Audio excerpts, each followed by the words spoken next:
Oh, hey, appreciate you stoking the fire up this morning. It's always nice to walk into a warm shop. Hey, good morning, guys. Another time for a little bit of a shop build.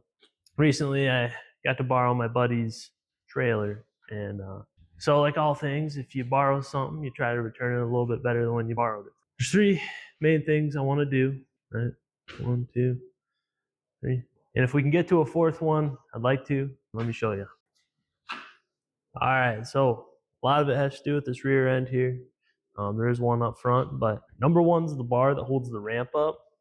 You can nearly imagine the amount of pucker I had when it fell down on the interstate, broke off. As you can see, there's a sheared bolt inside of there. Thoughts are to straighten out the bar, and maybe if we have something better in our stock, we can use it. But try to reuse what we got. Add a thicker stud, a little bit better for holding this thing. Something in the end that I think will end up helping out that we're going to do as well is, I don't know if you can see, but the holes are getting pretty wallowed out on this thing. I like to add a couple extra plates to it that are a little bit tighter, just so this ramp isn't flopping all around when you're driving down the road and hit a bump. As well as you can see in a couple spots, the bar itself is kind of wearing out. So we might add a little bit of weld and sand it down while we're here. The other thing is this light is seen better days. I think it's probably been ran into and water just collects inside of it for years. The other one I think's been replaced at some point. Looks a lot nicer. So just trying to copy what's already there. Not trying to do anything crazy. You can get a picture of what the bar. This is what the other side used to look like as well. This one's actually bending out. And I'm sure at some point it would let loose. Luckily, no one was behind me when that happened, so life is all right. And the fourth thing that we could do if we get time for it is I'd love to straighten this out. Just bring that back into square, see how easy that is if we have time for it. So yeah, that's my plans right now. In the end, we're gonna endurance test it. I'm gonna send that light directly into a tree, see if it holds up. All right, let's get after it. Holy shit. See, same amount of pucker as when it was on the interstate right there. It's just fantastic about trailers is the amount of flat space they have. I would highly recommend putting one in your shop because you can set a lot of stuff on it.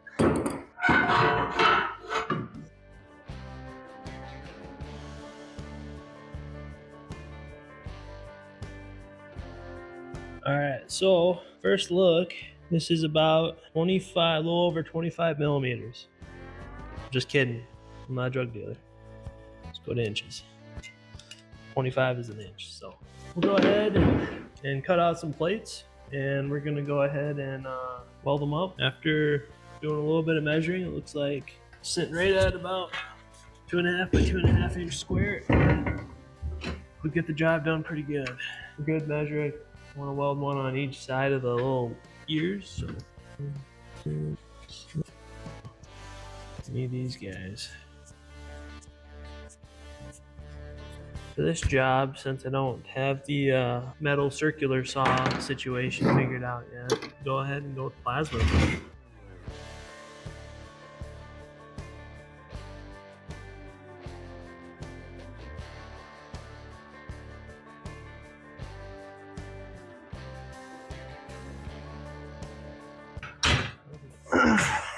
There we go. We're talking. These aren't hot at all. All right. Swung us around. I'm gonna use this vise that I care just a little bit less about. It's seen a hard life, and well, it's probably gonna keep seeing a hard life for a long time. There you go. And then, yeah, we'll let the drill clean the rest of that up. I think that should be pretty all right. All right, I'm gonna spare you the visuals on this bar, but I'm just gonna get a new bar. I think the metal was so rusty, old, whatever you want to say about it, that every time I weld to it, just porosity is dumping into it. So I can't say the bar is very salvageable. It's gonna do its purpose, until we get a new bar on there. So I think that'll be the plan. But we're gonna go ahead and move on and hope that welding the ears on will be easier than this. All right, see you in a sec.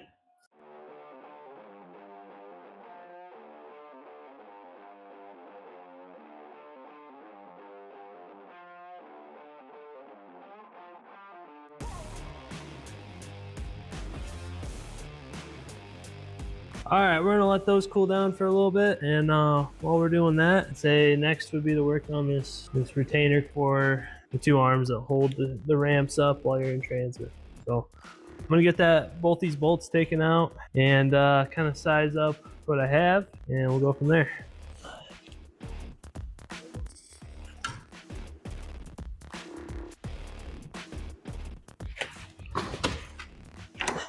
Yeah, just ignore that I was spinning it the wrong way.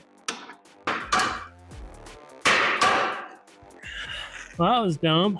So this is what I have, 5/8 rod. Nothing special, just all threaded rod I was using for a different project. It's definitely bigger than the last bolt that was being used. And I think what is gonna save us this time, instead of having the bolt, 3-4 inches long, all that lever arm, and then with this thing jostling back and forth creates issues. Whereas I think if we stub it in and leave it just big enough to fit, and you have a good bolt or nut on there that can lock up and not loosen, but then you have it tight enough where everything's real short. Lever arm is going to be good enough, so it's not going to destroy and potentially crack the threads like that last one did. I think we're going to win. We have a thicker rod. We're going to decrease the lever arm. I think life's going to be good.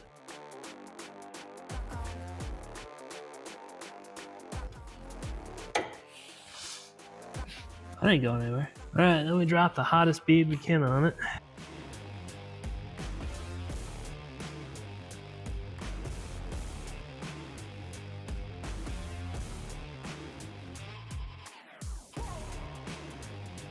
All right, so you can see one of his bars pretty jacked up. We're gonna see if we can't straighten it out using this press here.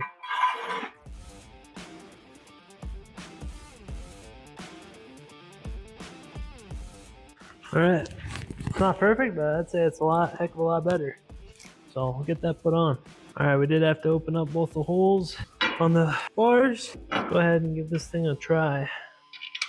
Test fit here. Like I said, so my thought process behind the whole thing is that without all the slop, the extra slop, hopefully we won't run into the same issues where things are jiggling around, it goes way outside and then ends up breaking. So just had quite the revelation. This one was pretty bent up too. You kind of see where it had yielded. I shoved it in this pocket and put the adjustable hammer on it and was able to use my fat ass to crank it straight again. It's crazy, but worked well. I'm not gonna complain. Still has a little hump in there, but it looks a hell of a lot nicer than it did. Tighten that down just a little bit more while we're here. Now there we go. That's pretty sturdy. So let's go ahead and get these ramps back on.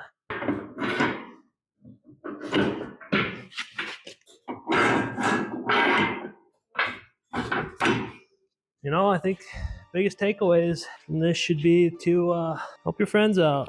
They probably do a lot for you. Make sure you do a lot for them. Buys the Facebook Marketplace car. Invite your friends over. Hide it from your wife. Tomorrow, the car could be gone.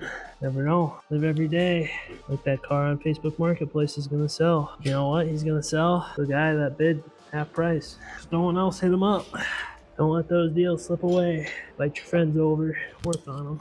All right, we got the dollar can paint job sitting on top of some mediocre welds. You know what? Sure looks a lot better than it did. And probably gonna be a little sturdier. It's not just gonna fall off going down the interstate, important stuff like that. Wow. All right, we got it. I give it just a little bit more.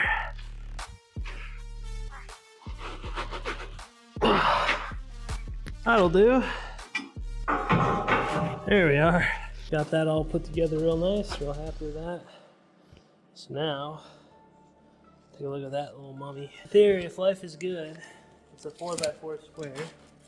And it is. I believe I have 4x4 tubing over behind me here. So let me go check on that real quick.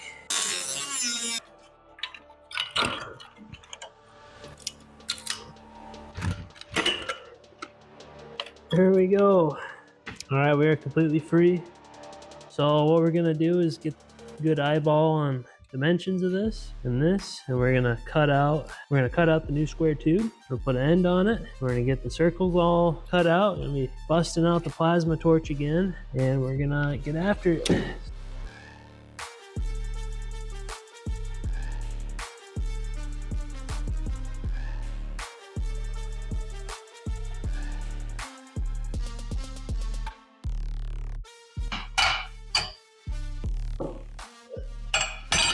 Can't say I've ever done that in one shot. Something big like that.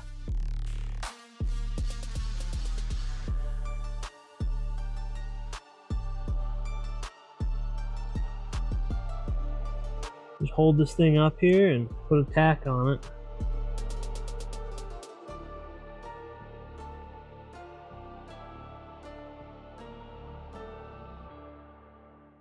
But we'll just do the jump test for now.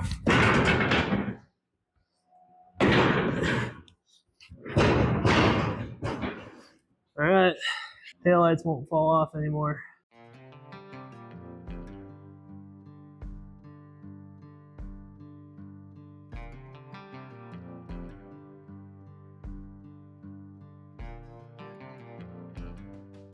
Kind of considering just leaving a nice half-baked paint job just to match the rustic patina of the rest of the trailer. I don't necessarily want it to look better, you know, you kind of want everything to match, don't you? There it is, right there.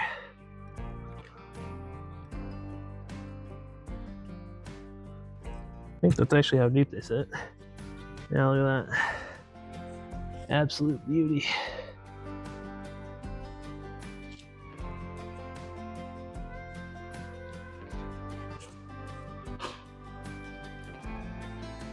All right, now it's time to go hit a tree at max speed. All right, I thought we were done, but the opportunity looks too good not to try. So I think what we're gonna do is we're gonna end up using that jack to pry against that front bar. I know it sounds bad, but there's actually a brace right here, and you can tell it's already been shoved back. So honestly, if it was pushed forward just a little bit, probably wouldn't hurt anything. So we're gonna find out which one's stronger right now.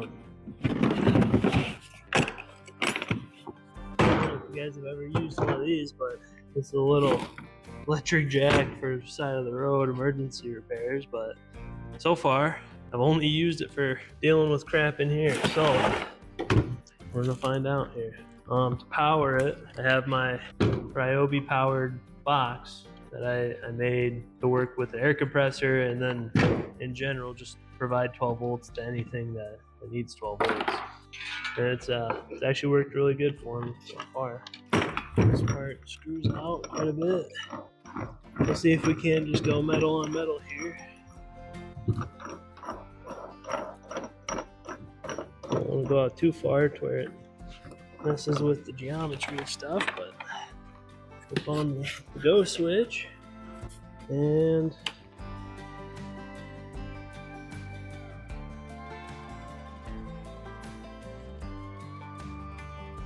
also gonna go get my glove. Put my gloves on. Don't really feel like getting a finger smashed.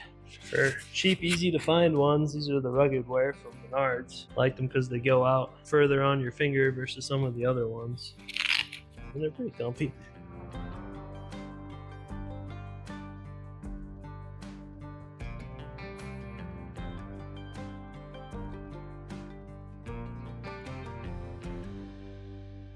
That's crazy. Look at that. That thing's about as straight as you could get for such a simple solution. I'm more than happy with that. Well, if you need a little porta power, you don't want to pay the porta power prices. sure you can pick these things up relatively cheap. I don't know about you guys, but that's pretty cool. That's not the first time I've used it. First time I used it was to lift my Big Max heater up into the spot that it's in now. It worked good. I'm really happy with that. All right, well, I think that's it. Time to do a little fireside. All right. Well, warm up by the fire here. Well, I was really successful. I'm really happy with how it all turned out. Really disappointed, I would say, with the bars, the amount of porosity that we were bringing out in the filler weld we were trying to do. So if any of you guys have some knowledge on why that is, if there's something I could be doing better, because I don't doubt this is the last time I'll be working on old rusty equipment, so that'd be really appreciated. Otherwise, I appreciate you guys hanging out with me, and we'll see you on the next one.